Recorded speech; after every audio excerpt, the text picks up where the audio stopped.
Salut à tous et bienvenue dans ma nouvelle vidéo. Alors je sais pas si ça a vraiment commencé en 1989 avec le concert des Pink Floyd à Marseille ou avec mon copain le Bird ou le Trash, puisque je l'appelais de diverses façons, que j'ai appris la guitare. Mais ce qui est sûr, c'est que quand j'ai vu les Pink Floyd et que je suis sorti de ce concert, je voulais absolument la même guitare que David Gilmour. Ouais, je sais, je rêve. Une Fender avec des micros Lace Sensor. Mais bon, moi en fait ce que je voulais c'était juste une guitare rouge et blanche. Il m'a fallu très longtemps pour avoir cette guitare. Parce que déjà j'avais 14 ans, j'avais pas d'argent et il a fallu que mes parents me la payent.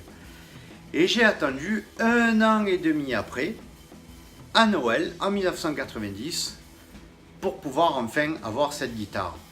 Nous sommes partis avec ma mère en métro, chez un revendeur guitare qui est bien connu à Marseille. Et là, il vendait des espèces de combos avec un ampli 10 watts qui faisait vaguement un bruit approximatif, la guitare qui n'était pas mieux, et ensuite le câble, la sangle, enfin ils étaient prêts à tout vous filer quoi. Mais bon, ça coûtait quand même à l'époque 1500 francs, ce qui ferait l'équivalent de 230 € à peu près aujourd'hui. J'étais fier de cette guitare qui était blanche et noire comme vous pouvez le voir.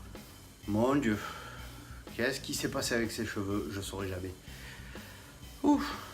J'étais super fier d'avoir cette guitare et je l'ai encore aujourd'hui, pas comme les cheveux. Vous voyez, elle est là. Une Samick. Aujourd'hui elle est bleue, elle était blanche et noire. J'ai changé à peu près tout dessus au fur et à mesure. Je m'en sers quasi jamais, mais elle a une valeur plus que sentimentale pour moi.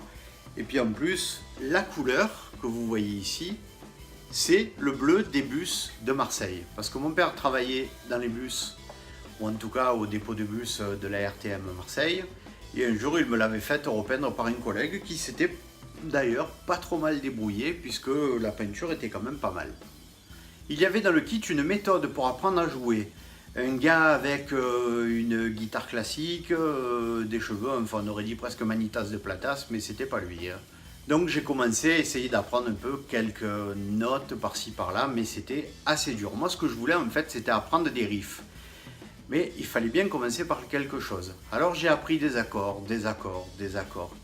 Mais vous savez, quand on apprend la guitare au début, parce que ça c'est un conseil qu'il faut donner à tout le monde, ça fait super mal aux doigts. Moi je peux vous le dire au départ, là ça ne se voit plus aujourd'hui, parce que ça fait très longtemps que j'ai pas joué, mais il y avait les marques des cordes sur les doigts, des fois il m'est arrivé de saigner, et puis au bout d'un moment tout ça passe.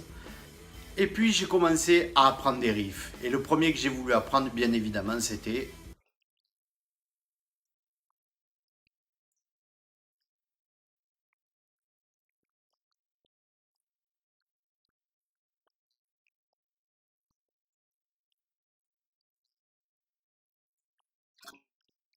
Trois notes, une corde, mais il y avait beaucoup d'enchaînements à faire là-dessus. Et c'est à partir de là que j'ai commencé à martyriser tous mes voisins.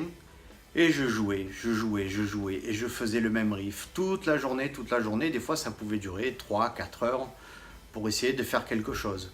Et quand j'ai fini par connaître Satisfaction, eh bien j'ai voulu jouer.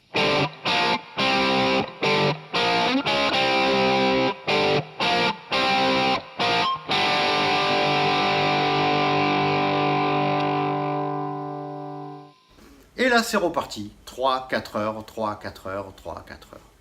Et je regardais des vidéos, et j'écoutais des trucs, et j'essayais de reproduire tout ce que je pouvais avec ma guitare et avec les 3 accords que je connaissais. Mais vous verriez qu'avec 3 accords, on peut faire énormément de choses. Ça, c'est vraiment compliqué quand j'ai voulu commencer à jouer des morceaux des Rolling Stones. Parce qu'il y avait une technique que je ne connaissais pas. Alors j'ai essayé de jouer, de reproduire Start Me Up, Brown Sugar, Honky Tonk Woman, Jumpin' Jack Flash, jusqu'à ce que je comprenne que Keith Richards utilisait un accordage différent de celui qu'on avait, un accordage blues qui s'appelle l'Open de Soul.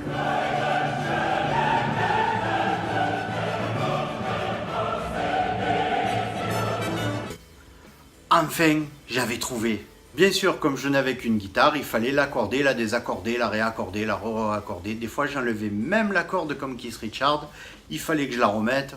C'était totalement impossible à jouer. Et un jour, mon rêve s'est réalisé. J'ai enfin pu me payer d'occasion une guitare rouge et blanche comme David Gilmour.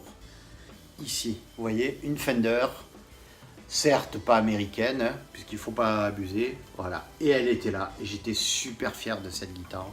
Et je le suis toujours parce que de toute façon, elle a été totalement retapée, totalement revue. Et aujourd'hui, elle sonne du feu de Dieu. Et c'est comme ça que j'ai utilisé ma vieille Samick pour jouer de l'open de sol. Bon, on faisait ce qu'on pouvait avec, ça fonctionnait, c'était pas toujours terrible, mais j'ai appris tout ça. Et c'est comme ça que j'ai utilisé ma vieille Samick qui sonnait d'une façon ultra pourrie pour faire de l'open de sol. Et là, j'ai recommencé à martyriser mes voisins pendant des jours, des jours, des jours et des jours. Et là, au grand regret de mes voisins, tout y est passé. Start Me Up, Honky Tonk Woman, Brown Sugar, et j'en passe, et des meilleurs, vous les connaissez aussi bien que moi. Bien évidemment, à partir de ce jour-là, j'ai rêvé d'avoir une Telecaster, et évidemment, puisque Keith Richards en avait une, et que comme vous le savez, c'est mon influence majeure dans le domaine de la musique et de la guitare.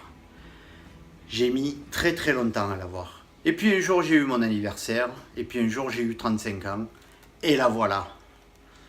J'ai acheté une Telecaster Baya, qui valait quand même 700 €.